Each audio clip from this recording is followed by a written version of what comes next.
आदाब नाजरीन, मैं हूं आपके साथ रहीम अहमद खान और आप इस वक्त मुलाहिजा फरमा रहे हैं तस्नीम टीवी की खास पेशकश आमने सामने।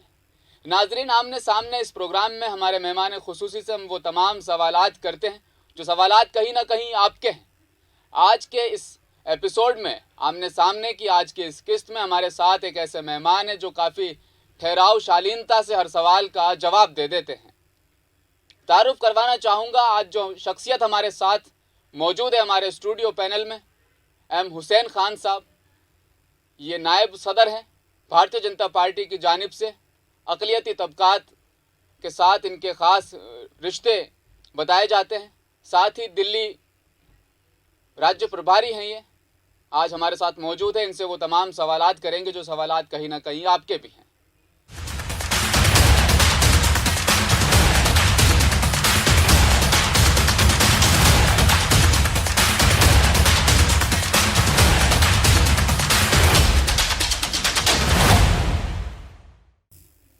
स्टूडियो में आपका तहे दिल से इस्तकबाल है हुसैन खान साहब।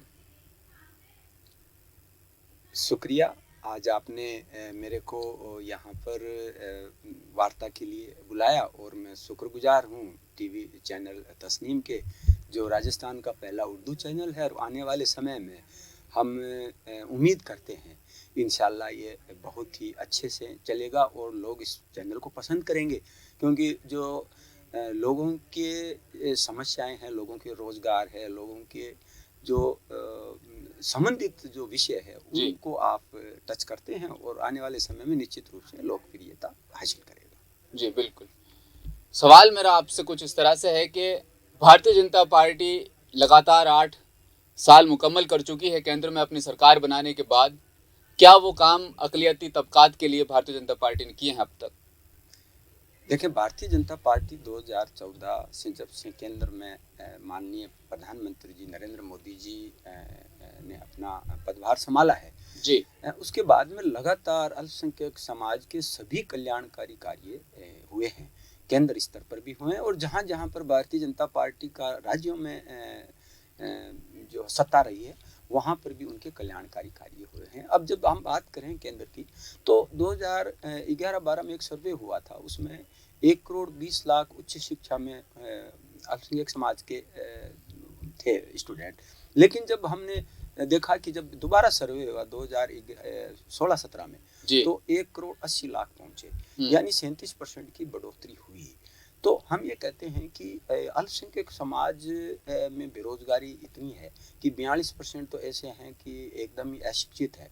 उसमें जनरली हम जब बात ओवरऑल देखते हैं शिक्षा की, तो 48% पुरुष और 37% महिलाएं ही एजुकेटेड आज की तारीख में है। और बेरोजगारी की बात जब हम करते हैं, तो जब स्वतंत्र देश हुआ था, तो नौकरियों के अंदर में आप देखेंगे 33% अल्पसंख्यक समाज के लोग थे, जो आज 2% तक पहुंच गए हैं।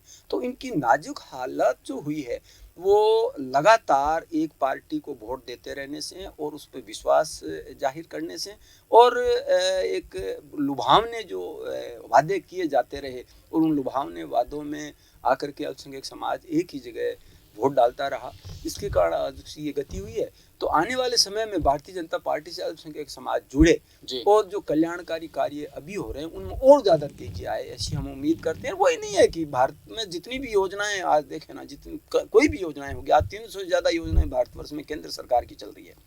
और हम जब मुख्य योजनाओं की हम बात करेंगे, जैसे अभी देखें आप, शौचालय 11 करोड़ बने, उसमें सबसे ज़्यादा फायदा 35% अगर मिला तो अल्पसंख्यक समाज की कॉलोनियों में मिला, जबकि वोट आप देखें 10%, लेकिन फायदा जो है डबल, जनसंख्या से भी डबल।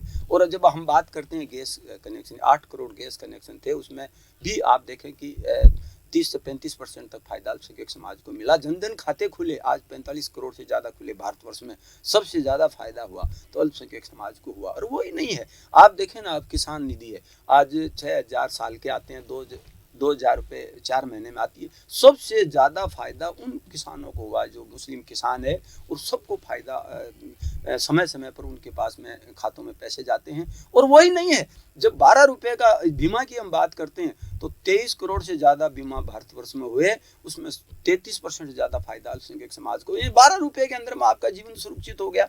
तो ये सारी योजनाओं की जब हम बात करते हैं तो लंबा समय लगेगा। ये तो मैं आपको कुछ एग्जाम्पल दे रहा हूँ। और प्रधानमंत्री गरीब कल्याण योजना आप देखें ना, 5 किलो अनाज प्रति माह मिलता है और भारतवर्ष के अंदर में 80 करोड़ लोग इससे लाभान्वित हो रहे हैं। और जब हम राजस्थान की बात करें तो 80 लाख लोग इससे लाभान्वित हो रहे हैं। उसमें 35% जो भागीदारी है, जो फायदा है अल्पसंख्यक समाज की कॉलोनियों में अल्पसंख्यक समाज के लोगों को मिल रहा है। इस कोरोना काल के अंदर में, इस विपत्ति के अंदर में, जब लोगों के पास रोजगार नहीं था, परेशान थे, खाने की व्यवस्था नहीं थी, उस विपत्ति के अंदर में प्रधानमंत्री की इस प्रधानमंत्री गरीब कल्याण योजना का फायदा मिला और प्रति माह प्रति व्यक्ति 5 किलो अनाज मिला। और वो अभी इस महीने तक था, लेकिन अब इसको और एक्सटेंड 6 महीने तक बढ़ा दिया गया है।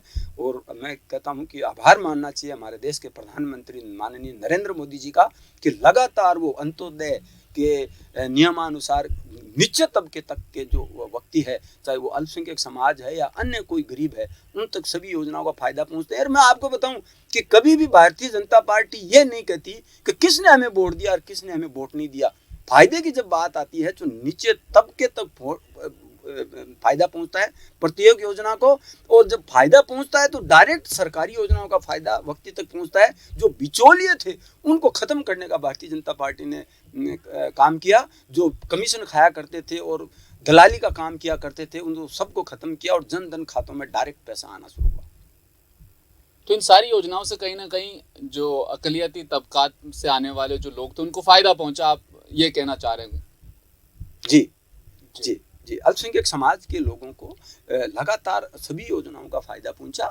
और कभी भी ये नहीं देखा सरकार ने, कभी भी ये नहीं कहा कि ये अल्पसंख्यक समाज है, इन्होंने हमें वोट कम दिया इसलिए इनको योजनाओं का फायदा कम मिलना चाहिए। सवाल मेरा यही था कि अगर लगातार प्रधानमंत्री जी की तरफ से, केंद्र सरकार की जानिब से योजनाएं बनाई जा रही है जिनसे इस्तेफादा हासिल करने वाले पसमानदा तबकात के लोग हैं, मुस्लिम समाज के लोग हैं, लेकिन बावजूद इन योजनाओं के बावजूद, इतना करने के बावजूद भरोसा क्यों नहीं कर पा रहे हैं?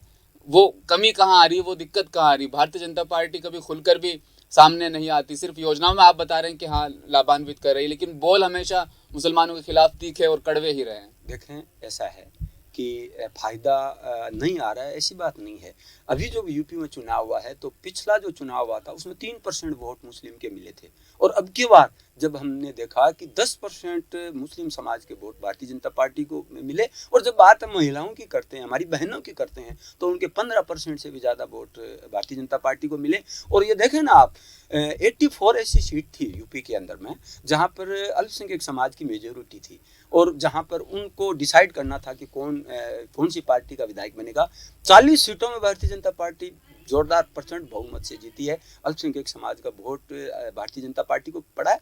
और मैं ये कहता हूँ कि लगातार भारतीय जनता पार्टी में विश्वास अल्पसंख्यक समाज दिनों दिन बढ़ता जा रहा है।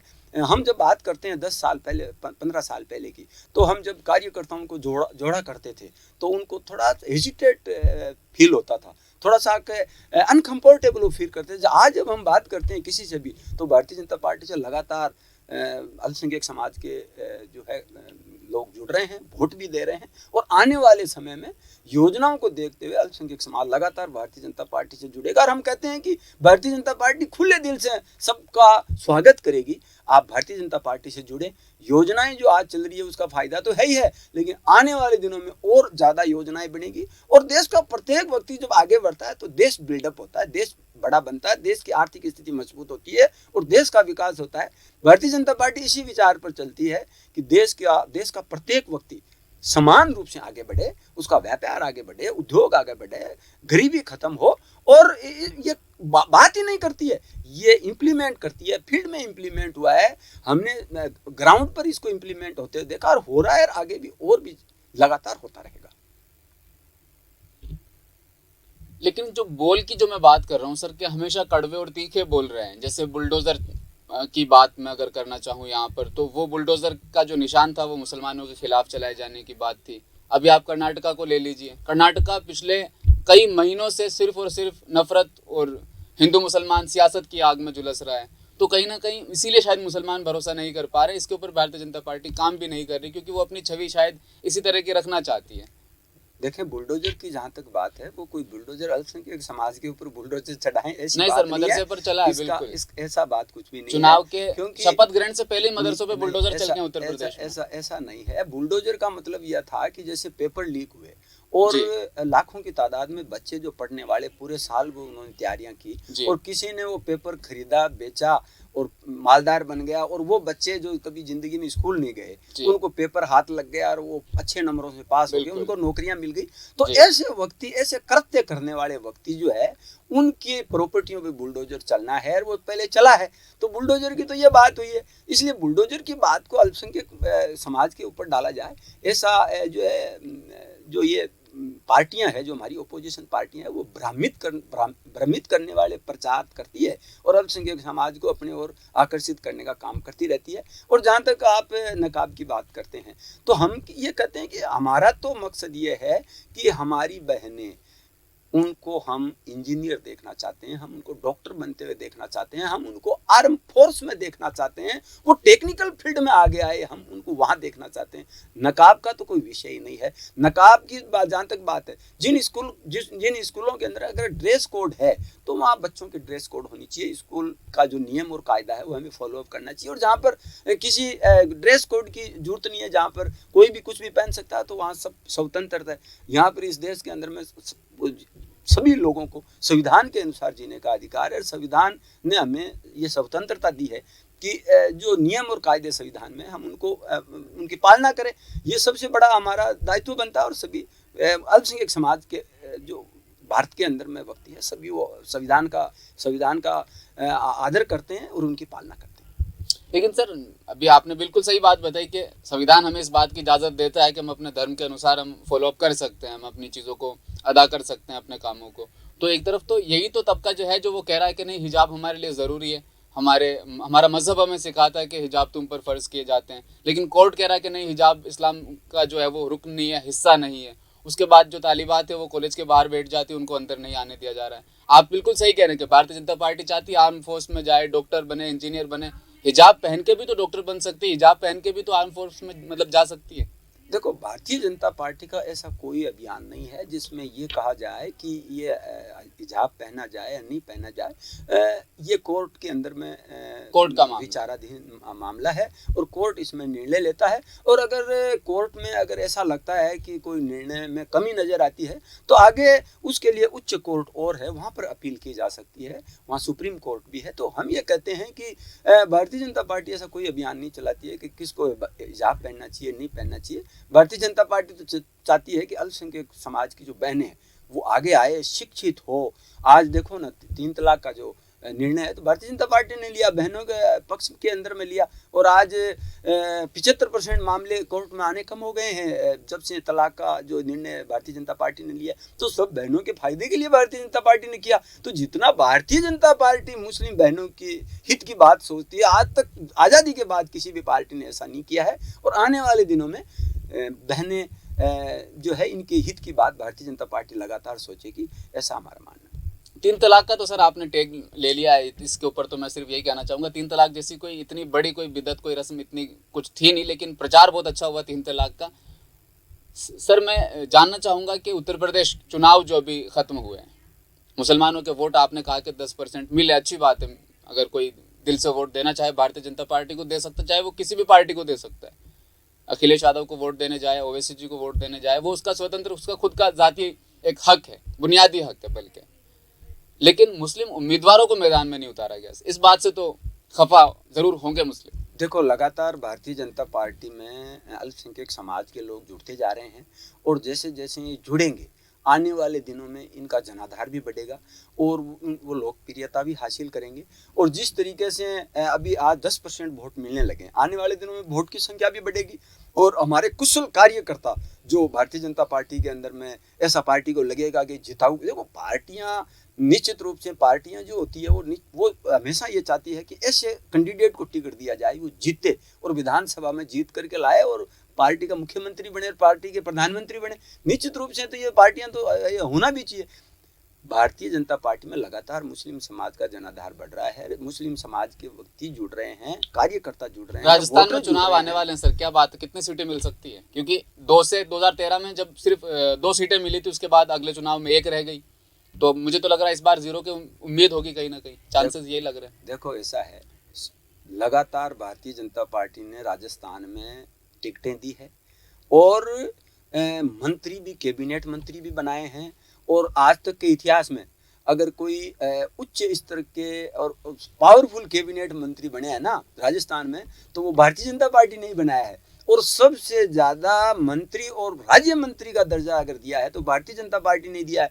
और सबसे ज़्यादा अगर आपको मैं बताऊं, मदरसों के अंदर में जब सामग्री की आवश्यकता हुआ करती थी तो सबसे पहले मदरसों में कंप्यूटर पहुंचाने वाली पार्टी भारतीय जनता पार्टी है। और मदरसों को आधुनिक करने में अपना जो योगदान और जो अपना काम शुरू किया वही भारतीय जनता पार्टी। आपने देखा ना, आज ही आपने पेपर में पढ़ा होगा कि 25 करोड़ रुपए का जो है बजट पास किया अल्पसंख्यक मदरसों के लिए और अन्य पार्टी ने। और जब बात सामने आई, विधानसभा में प्रश्न उठा कि कहाँ कहाँ ये खर्च हुआ, 1 रुपया भी खर्च नहीं हुआ। यानी आपने घोषणा 25 करोड़ की कर दी लेकिन 25 रुपया भी नहीं खर्च किया। तो ये काम है कांग्रेस पार्टी के। अगर भारतीय जनता पार्टी घोषणा भी नहीं करती है फिर भी वो 25 करोड़ रुपए खर्च कर देती है, तो इतने करने में और कहने में इतना फर्क है भारतीय जनता पार्टी और अन्य पार्टियों में। इसीलिए तो है भारतीय जनता पार्टी में लगातार अल्पसंख्यक समाज जुड़ रहा है। और यही कारण है, हम ये नहीं देखते हैं कि हमारे पार्टी कभी ये नहीं देखती है कि कितने विधायक है, कितने एमपी है, कितने क्या है। पार्टी हमेशा ये देखती है कि प्रत्येक अल्पसंख्यक समाज को उन सभी योजनाओं का फायदा पहुंचे जिसका उनको अधिकार है, और जो योजनाएं प्रत्येक राजस्थान और प्रत्येक भारत के व्यक्ति तक पहुंचती है। आज तक का एक भी उदाहरण आप बताते हैं कि ये प्रधानमंत्री जी की योजना थी और किसी मुस्लिम नाम के व्यक्ति ने ये कहा होगा कि साहब मैं मुस्लिम हूं इसलिए मेरे को इस योजना का फायदा नहीं मिल रहा है? एकदम नहीं, ऐसा एक भी व्यक्ति आपको भारतवर्ष में नजर नहीं आएगा। इसलिए एक गरीब के कल्याण के लिए, एक स्टूडेंट के शिक्षा के कल्याण के लिए, एक महिला के अधिकार के कल्याण के लिए अगर कोई काम करती है तो उस पार्टी का नाम है भारतीय जनता पार्टी। 5 राज्यों में चुनाव थे सर, तब तक पेट्रोल डीजल की कीमतें ज्यों की त्यों रही, ना कहीं बढ़ने का जिक्र सुना, ना ही पेट्रोल डीजल को लेकर कहीं बात ऐसी देखी गई कि हाँ लोग परेशान हैं या ऐसी खबरें लगातार मीडिया में चल रही। लेकिन जैसे ही चुनाव संपन्न हुए, चुनाव खत्म हुए, इधर योगी जी ने शपथ ली और उसके बाद से लगातार आज चौथा 5वां दिन है, 3 रुपये 80 पैसे पेट्रोल की, डीजल और कीमतें बढ़ चुकी हैं। तो महंगाई की मार तो सर जनता खा रही है इस वक्त। देखें, भारत के अंदर में रेट तो बढ़ी है लेकिन बहुत कम हिसाब से रेट बढ़ी है। अगर आप इंटरनेशनल प्राइस आज देखेंगे तो क्रूड ऑयल के भाव करीब करीब डबल हो गए हैं। वो तो चुनाव के वक्त भी थे ना। लेकिन अगर उस रेशियो को हम कंपेयर करें कि जितने भाव वहां पर बढ़े और वर्ल्ड वाइड पूरी दुनिया के देशों में अगर आप पेट्रोल के भाव देखेंगे, उनको अगर कंपेयर करेंगे तो भारतवर्ष के अंदर में 5% भी भाव नहीं बढ़े। भाव बढ़े होंगे क्योंकि जब पेट्रोल हम बाहर से इंपोर्ट करते हैं, हमारा पेट्रोल जब हम कोई चीज इंपोर्ट करते हैं तो हमें पैसे ज्यादा चुकाने होते हैं, तो हमें भाव तो ज्यादा करने पड़ेंगे। लेकिन बावजूद इसके केंद्र सरकार ने इसको बहुत ही कंट्रोल करते हुए बहुत कम राशि जो है इंक्रीज की है। इसके लिए हम माननीय प्रधानमंत्री जी का धन्यवाद करेंगे। आप हमारे नेबरिंग देशों को देखो, वहाँ की आर्थिक स्थिति चरमरा गई है पेट्रोल के भाव और डीजल के भाव बढ़ने से। उनको अगर हम कंपेयर करेंगे तो हमारे देश के भाव बहुत ही कम मात्रा में बढ़े हैं, और इसका अगर श्रेय जाता है तो प्रधानमंत्री नरेंद्र मोदी जी को जाता है। हुसैन खान साहब, अब आप हमारे स्टूडियो आए और कश्मीर फाइल्स का जिक्र ना हो ऐसा हो ही नहीं सकता। फिल्म द कश्मीर फाइल्स को लेकर भारतीय जनता पार्टी लगातार उसका प्रचार कर रही है। कई सूबे ऐसे जहां टैक्स फ्री कर दी गई है, कई जगह आधे दिन की तातील छुट्टी दे दी गई है सरकारी कर्मचारियों को। तो लगातार जो प्रमोशन का जो काम है, जो स्टार कास्ट करती है, जो टीम करती है, जो डायरेक्टर करता है, वो काम इस वक्त भारतीय जनता पार्टी कर रही है। विपक्ष का कहना है कि हिंदू मुस्लिम राजनीति ध्रुवीकरण का ये खेल है सारा। फिल्म के अंदर क्या सच्चाई है? अगर फिल्म सच्चाई दिखा सकती है तो जो भी कांड हो, जो भी मामला घटना इस देश में हो, सब पे फिल्म बना दो, न्याय हो जाएगा। इस पर सर आपकी क्या राय है, क्या टिप्पणी है? विपक्ष क्या सही है या भारतीय जनता पार्टी जो काम कर रही है फिल्म के प्रमोशन का, क्या वो सही है? देखो ऐसा है, फिल्म का प्रमोशन तो डायरेक्टर करते हैं, बिल्कुल प्रोड्यूसर करते हैं। बिल्कुल। अगर कोई इस लोकतांत्रिक देश में अगर कोई किसी चीज को पसंद करता है तो वो उसकी इच्छा पर निर्भर करता है। अब आप इसको भारतीय जनता पार्टी से जोड़ें, अगर कोई भारतीय जनता पार्टी से जुड़ा हुआ कार्य करता है या कोई पदाधिकारी, क्या उसकी इच्छा कुछ नहीं हो सकती क्या? क्या वो उसकी भावना कुछ नहीं हो सकती क्या? अगर किसी की इच्छा है कि वो इस पिक्चर को देखना चाहते हैं तो वो क्यों नहीं देख सकते? वो लोकतंत्र है ये, हमारा देश, इसके अंदर में हमें पूरे अधिकार है कि लोकतांत्रिक तरीके से हम अगर कोई काम करना चाहते हैं तो करें। हम मूवी देखने का अधिकार है तो करें, हमें क्या खाने का अधिकार है वो खाएं, हमें क्या कपड़े पहनने का अधिकार है हम पहने।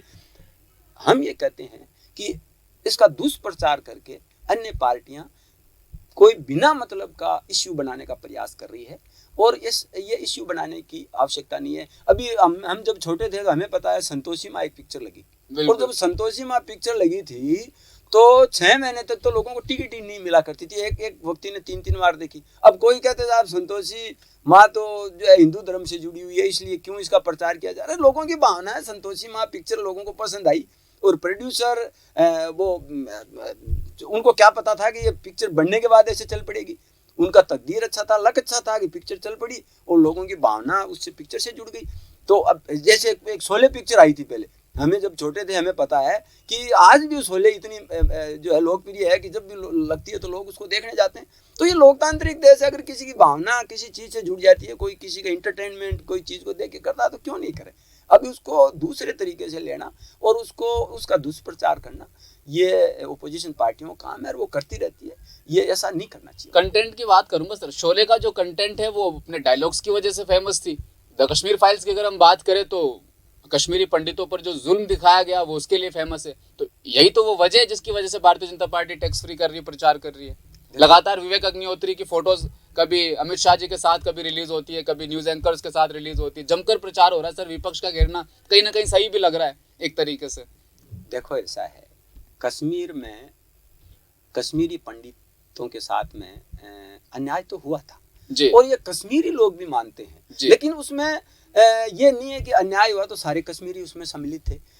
पर्टिकुलर एरिया के अंदर में जहाँ पर कश्मीरियों के साथ अन्याय हुआ तो हमें अन्याय की बात करनी चाहिए। यहाँ पर अगर कोई कश्मीरियों के साथ अन्याय हुआ और उनको बेघर होना पड़ा और वहाँ से कश्मीर से उनको अपना घर छोड़ करके भारत के अन्य स्थानों में जा करके रोजगार की तलाश करनी पड़ी, और आज वो कर भी रहे हैं, आज भी वो वापस कश्मीर नहीं जा पाए, तो वो भी हमारे भाई है, वो भी हमारे देशवासी है।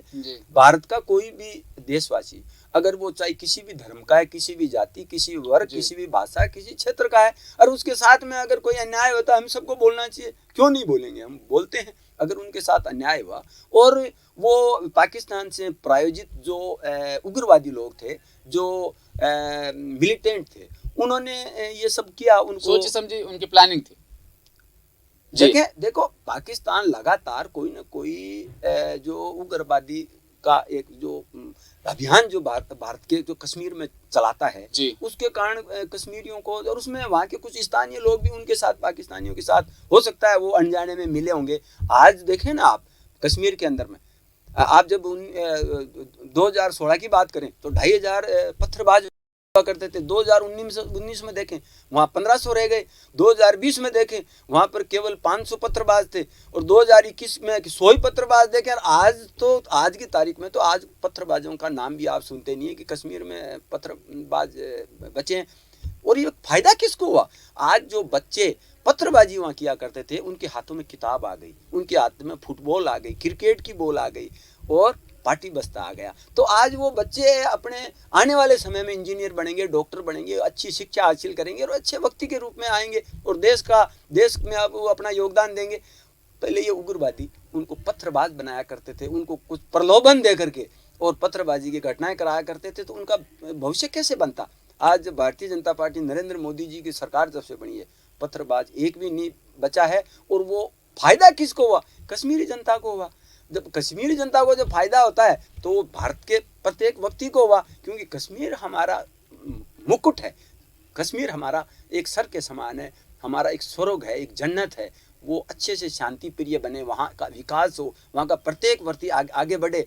और वो व्यक्ति चाहे वो पंडित है या वो मुस्लिम है या राजपूत है या सिख समाज का, किसी भी क्या फर्क पड़ता है, वो भारतीय है, हमारा भाई है। और किसी भी व्यक्ति के साथ वहाँ अन्याय होता है कश्मीर में, वो हमारे हृदय में दर्द होता है, वो अन्याय हम सहन नहीं करेंगे। और वो कश्मीर में ही नहीं, भारत के किसी भी हिस्से में चाहे होता होगा, हम उसके साथ खड़े रहते हैं। और भारतीय जनता पार्टी जब से बनी है, जब से नरेंद्र मोदी जी की सरकार बनी है, आप देख लेना सांप्रदायिक दंगों के अंदर में पूरे देश के अंदर में 80% कमी आ गई है। आप देखो ना क्या कारण है, लोग भारतीय जनता पार्टी को सांप्रदायिक पार्टी कहते हैं और 80% कमी आ गई।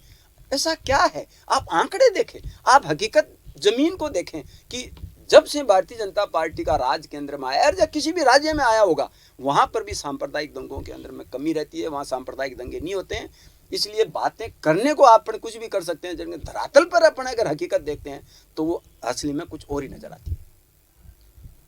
बहुत सारे सवालात हमने आपसे पूछे, तमाम सवालात के जवाबात आपने काफ़ी तसल्ली से आराम से दिए। काफ़ी जवाबात से हम इत्तेफाक भी रखते हैं। आपके स्टूडियो में तशरीफ़ लाने के लिए हुसैन खान साहब आपका बेहद शुक्रिया। बहुत अच्छी बातों से आपने हमारे दर्शकों को अच्छे जवाबात दिए। आज के इस ख़ास एपिसोड आमने सामने में फ़िलहाल इतना ही। मुझे दीजिए इजाज़त, आप देखते रहिए तस्नीम टीवी। अपना ख्याल रखिएगा। अल्लाह हाफिज़।